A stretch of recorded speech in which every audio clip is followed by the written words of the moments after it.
میں DGISPR سے پوچھنا چاہتا ہوں کہ DG صاحب آپ کا بیانیہ کیا ہے؟ پہلے تو آپ کہتے تھے کہ ہم آپریشن نہیں کرنا چاہتے، یہ خود سردی کی وجہ سے آئے ہیں۔ آیا یہ لوگ جو آج شہید ہوئے ہیں، آج آپ کے فورسز نے جو بم گرا کے ان کو شہید کیا گیا ہے، کیا آپ کا آج کا موقف یہ ہے کہ انڈیا نے شہید کیا ہے یا افغانستان سے فائرنگ کی وجہ سے یہ شہید ہوئے ہیں؟ کیا یہ ریاست وہ ریاستی ادارے یہ ان عوام کے ماتحت نہیں ہے، ان کے خادم نہیں ہے؟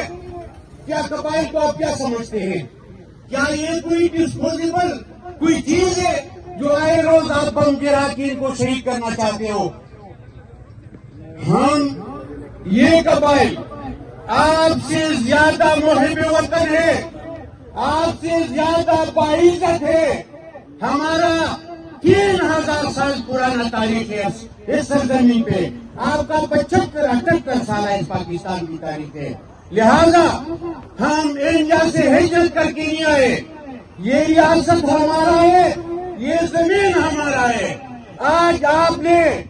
اس موقف کے ساتھ آگے آنا ہے کہ عوام بھی سن سکے کہ آپ کا آج موقف کیا ہے۔ یہ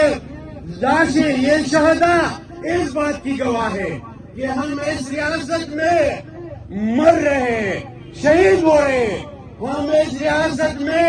ہمارے سر و مال کا تحفظ نہیں ہے۔ تو آپ مجھے بتائیں کہ جو آپ پہ پیسہ خرچ ہوتا ہے، آپ پہ اتنی ساری رقم خرچ ہوتی ہے، آپ اس ریاست کا سب سے زیادہ حصہ لے کے ہمارے تحفظ کا ضامن ہے۔ لہذا آپ سے ہم سوال بھی کریں گے، آپ سے ہم پوچھیں گے بھی کہ آج یہ لاشیں اور یہ عوام جو نکل پڑی ہے احتجاج کر رہے ہیں، یہ ہم ڈائریکٹلی آپ سے پوچھنا چاہتے ہیں کہ آپ جواب دیں، یہ ہم کدھر لے کے جائیں، اس پہ ہم کہاں احتجاج کریں؟ کیا یہ ریاست ہماری نہیں ہے؟ کیا اس ریاست میں ہمارا پوزیشن یہی ہے؟ تو یاد رکھیں کہ اگر قبائل اٹھ کے ایک ایسی راہ اختیار کر لے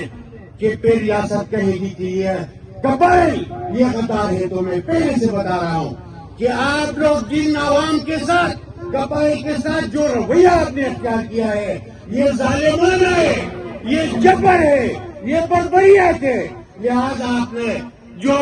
پالیسی اپنائی ہے یہ آئین و قانون سے متصادم ہے۔ لہذا میں قبائلی عوام سے اپیل کرنا چاہتا ہوں کہ ہم ریاست کے وہ محب وطن لوگ ہیں جنہوں نے اس ریاست کو آزاد بنایا ہے۔ لہذا چلو یہ روڈ بن رہی تو سڑک بنا رہے ہو،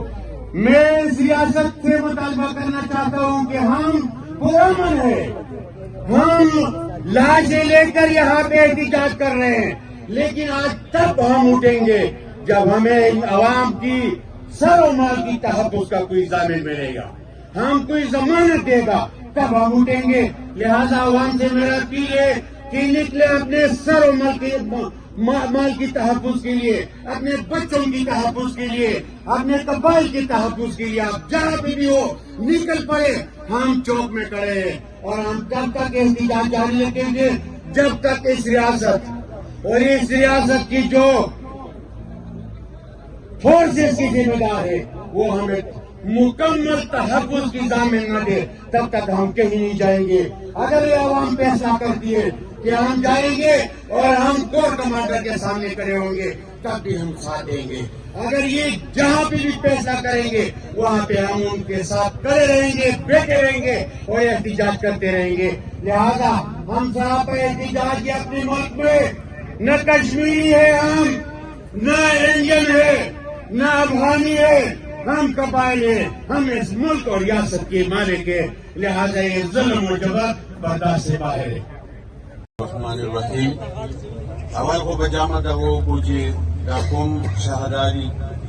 خدای تے مغفرت نصیب کی وہ دا پسماندگان و دا قوم و دا ولس خدای دا غلا صبر ویل کی و خدای دا وفات و دا ظلم نا مزید مو خلاص کی ملگریو ګوړمبای پیغام خو موږ په دا بوړا کې او په دا پېښور کې چې څومره وپرېدلي یا که په دا کې څومره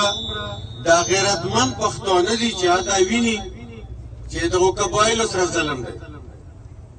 دا پښتانه چې د موږ په سر نن غیرت له ودرېږي دا هم د موږ وروڼه دي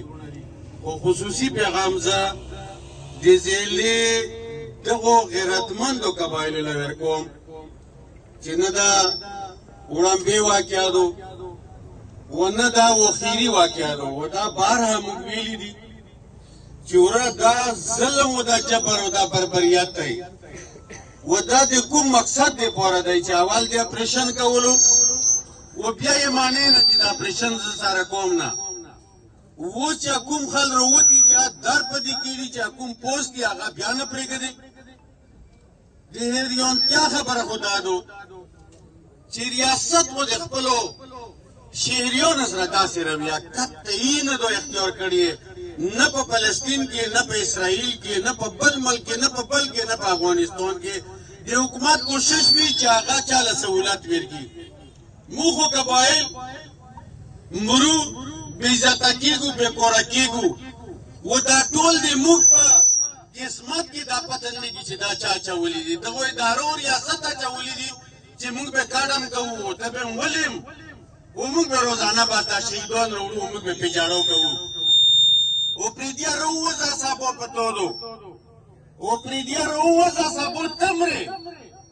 و پریدیا رووزه صاحبو به په خپل بچي ته جوړې زه د سره ولاړ یم دا ولس د سره ولاړ دی دا سیاسي خلک د سره ولاړ دي ورڅو چې نن غیرت وکړو هرڅو چې نن پښتو وکړو چې په نماز کې دا جرګو ولرڅي چې دا خو دلته برابر کړو چې دا جرګې دلته څوک کوي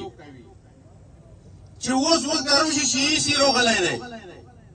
نو په جمع کې د ایسي څه صورت وي ټر راولګه چې ورته کېنو ورته اور بل که الله دې تباه که چې ټوله موږ بارها دا خلک درځي چې د موږ دا مړي په څه شي کېږي د موږ دا کورونه پرېږدو دا څوک دا کوي د تو سره جواب نشته نن چې کوم دی دا واقعه دا د موږ غیرت یې پې چلنج کړی دی که څوک دا سیاسي رنګ ورکوي خدای د دی تباه کړي و که څوک پې خاموش پاتې کېږي خدای د دی تباه کړي بس زه سمپلې خبره کوم د مو به څومره اوس به په اسمبلې کې یا به زه څومره مقابله کوم خو د دغه ولس سره ودرېدل دا د مو حق جوړېږي چې زه ورسره ودرېږم که دا نه زه کېناستم نو بعد هغه دور به زه وم و که دا ولس نه راوځي او موږ 100 کسه احتجاج کوو نو بیا فرق په دا ولس کې دی ځکه چې یو ځل خو به غیرت کوو که نه یو ځل خو به یو زوی نشو که هغه ګورنر هاوس وي او که هغه سی ام هاوس وي او که هغه د خبر هاوس وي او که هغه د توسه د کور کمانډر هاوس دی یو ځای خو لا پکې نو با چې ورته ناست وو که ولته هم څوک نسي و که څوک راباندې اف آی آر کوي کم از کم چې دنیا له موږ دا وښیو چې بس موږ مرو تاسو له پته شته چې چا ورور وي چا زوی وي په هغه به څومره تکلیف وي د یو خپل زوی ته تصور کړه چې دغه به لکه څومره درد دوله رسېږي نو موږ خو لکه په دا کې ښه په پاپوشې لوګو کې پروت یو دغو خلکو دا مستقبل به موږ څنګه جوړوو دغو خلکو له به تحفظ موږ څنګه ورکوو که بالپر دا سوچ و دغه درد رو چې داخلو موږ به مخکې څو خو کامیابي دو و که بیا دلته جرګه وي او دا کیسه وي او ډرامه وي نو بیا هېڅ هم نشته دی بیا به مرو زه دغه ولس له په دا بوړه کې چې څومره ولس پروت دی او په پېښور کې د موږ پرېدی دی دا خصوصي پیغام ورکوم چې موږ د دغه ځای نه دا ولس کومه فیصله وکړو خدایه راووځه راسره ودرېږه چې موږ دا ظلم او جبر بند کړو